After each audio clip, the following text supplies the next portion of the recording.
Bonjour à toutes et à tous et bienvenue sur Draft TV. Aujourd'hui, nous vous invitons à découvrir un reportage exceptionnel tourné lors de notre séjour estival à Kazan. En effet, comme vous le constatez, nous sommes en pleine saison hivernale, mais ces images nous ramènent à l'été dernier, saison pour laquelle l'équipe de Draft TV était descendue à la rencontre de personnes inspirantes.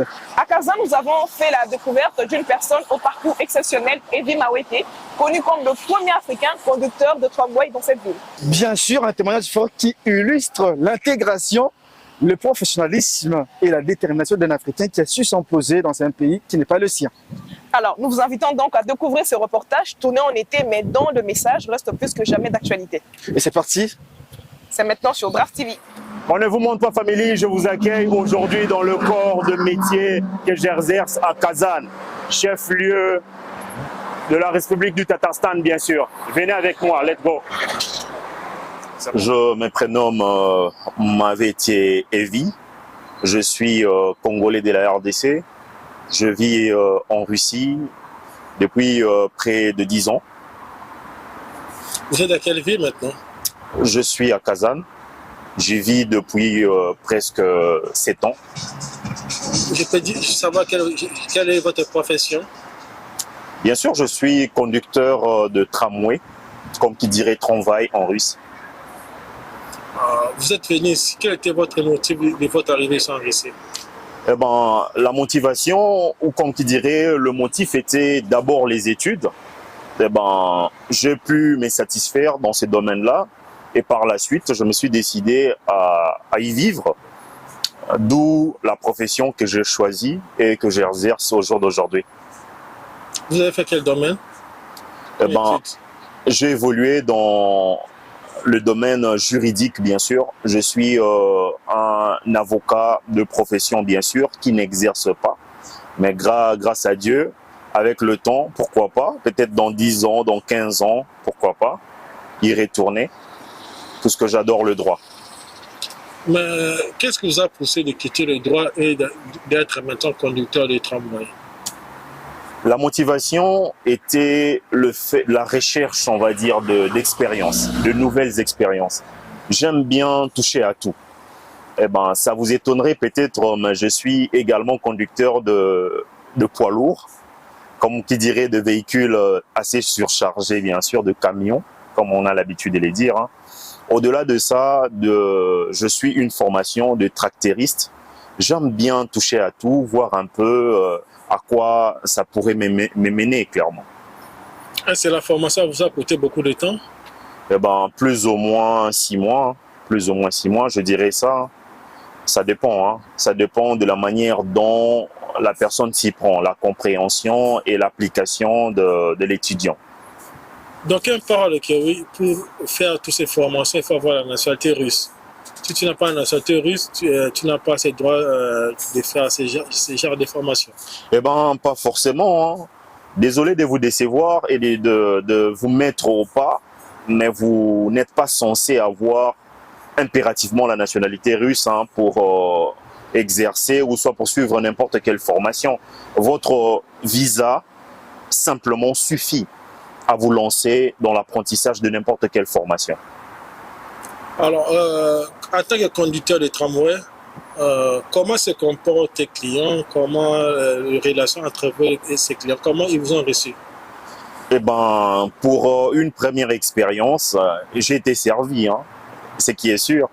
J'ai rencontré de personnes joyeuses, de personnes ayant une attitude déplorable, bien sûr. Il y a un peu de tout. Il y a un peu de tout. Ça dépend de l'humeur de la personne. Ça dépend également de la culture que la personne peut arborer de le premier contact. Par moment, je vois de familles qui, quand je débutais bien sûr le boulot, qui voulaient impérativement immortaliser le moment, l'instant, en prenant des photos. Et ben, j'étais également ravi. Et d'un autre côté, de personnes sous effet de d'ébriété bien avancée, en lançant de pics, bon, pas méchant du tout, mais en Russie, c'est monnaie courante, alors je normalise. Alors, comment ça se comporte avec tes collègues du travail? J'ai un collectif qui est beaucoup plus jovial, nous entretenons des très très bons rapports, ce qui est sûr, hein. Et ça se limite simplement sur le plan professionnel, bien sûr. La relation entre personnel est au beau fixe. Il y a pas de l'animosité entre collègues, ce qui est sûr, hein. J'ai été très bien reçu et quand j'avais besoin de l'aide dans certains moments, dans certains cas, et ben, il y avait également de personnes qui sollicitaient leur part de soutien ou d'aide, hein. Je ne me suis jamais senti mis à l'écart, ce qui est sûr. Qu'est-ce que vous pouvez dire aux Africains, aux Congolais qui vous suivent maintenant et qui vont vous suivre encore? Eh ben, chers Africains, jeunes, ambitieux, ceux qui aspirent à la stabilité, à l'avancement, eh ben, faites les choses comme il le faut, suivez le très bons exemples. Je vous dis merci. Eh ben, merci à vous, hein. À la prochaine.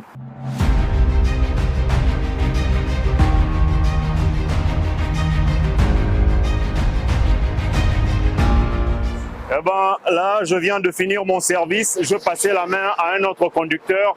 Je m'en vais pour me reposer parce que je débitais aujourd'hui là à 4 heures. Donc voilà, il est 13 heures et puis c'est parti.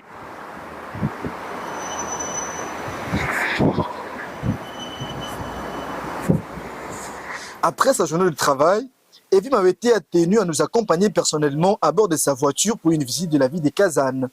Cette balade nous a permis de découvrir plusieurs sites emblématiques de la ville et de mieux comprendre son dynamisme, sa diversité culturelle et son cadre de vie. Ces moments d'échange simples et conviviaux illustrant l'hospitalité et l'attachement des vies à cette ville qui est devenue au fil du temps son lieu de vie et de travail.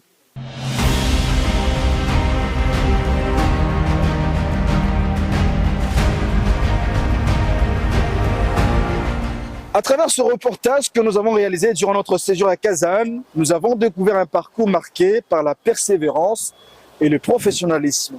Evim Awetu nous montre que l'intégration et la réussite sont possibles lorsqu'on fait preuve de sérieux, de patience et surtout du respect de règles établies du pays d'accueil.